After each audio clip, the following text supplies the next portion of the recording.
जी good evening. आज फिर से हाजिर हूँ मैं आपके लिए एक नई कहानी लेकर।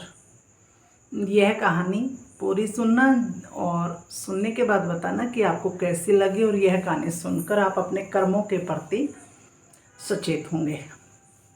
एक बार एक बुढ़िया होती है और उसकी डेथ हो जाती है, वो मर जाती है।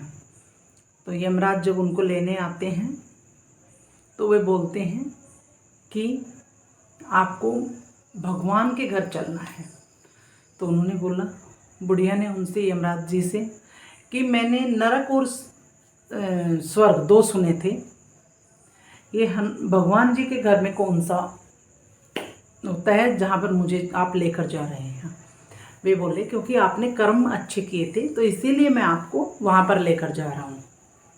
बुढ़िया ने कहा, चलो ठीक है। फिर उसने कहा कि आप मुझे भगवान के दरबार में लेकर जा रहे हैं, परमात्मा के दरबार में लेकर जा रहे हैं, तो मैंने तो दो ही जगह सुनी है, नरक और स्वर्ग। तो आप मुझे वहाँ ले जाते हुए नरक और स्वर्ग से होते हुए चलिएगा। वो मुझे देखना है कि नरक क्या होता है, स्वर्ग क्या होता है। यमराज जी ने उनकी बात मान ली, क्योंकि बूढ़ी जो अम्मा थी उन्होंने कर्म जो बहुत अच्छे किए थे। तो उन्होंने बोला, ठीक है, मैं आपको यहाँ से होते हुए यहाँ से नरक और स्वर्ग की सैर कराते हुए आपको लेके जाऊंगा। बुढ़िया ने कहा, ठीक है। पहले यमराज जी उनको नरक में लेकर गए। नरक में लेकर गए तो वो देखते हैं बुढ़िया वहाँ पर कि चारों तरफ लोग रो रहे हैं, चिल्ला रहे हैं और दुखी हैं। बूढ़ी अम्मा ने देखा चारों तरफ और एक व्यक्ति से जो नरक में था मरने के बाद में, उससे पूछा कि आप इतना रो रहे हैं, चिल्ला रहे हैं, क्या हुआ। तो उन्होंने बोला कि देखो, हम यहाँ पर जब से आए हैं तब से हमें खाने को कुछ भी नहीं मिला है। यहाँ पर सभी भूखे हैं, सभी रो रहे हैं, इसीलिए भूख के मारे हम तड़फ रहे हैं, लेकिन हमें एक निवाला खाने को नहीं मिला है। बुढ़िया ने देखा कि हाँ, दिक्कत तो है भाई नरक में। लेकिन तभी उसको एक हांडी दिखाई देती है। ऊपर एक हांडी टंगी हुई है पेड़ से एक, और वो 40 फीट की ऊंचाई पर है। अब बुढ़िया बोलती है, उनसे पूछती है, इसमें क्या है जो ये टंगा हुआ है। तो उन्होंने बताया, इसमें खीर है और इसकी बहुत अच्छी खुशबू भी आ रही है हमें, और नीचे एक चमचा भी लटका हुआ था। तो उसने बोला कि ये तो चमचा भी लटका हो तो आप लोग खा क्यों नहीं लेते, जो भूख से मर रहे और यहाँ पर खीर लटकी हुई है। तो उन्होंने बोला कि यहाँ खीर तो है, लेकिन बहुत ऊपर है, वहाँ तक हम पहुँच नहीं पाते हैं, इसीलिए हम भूख से तड़फ रहे हैं।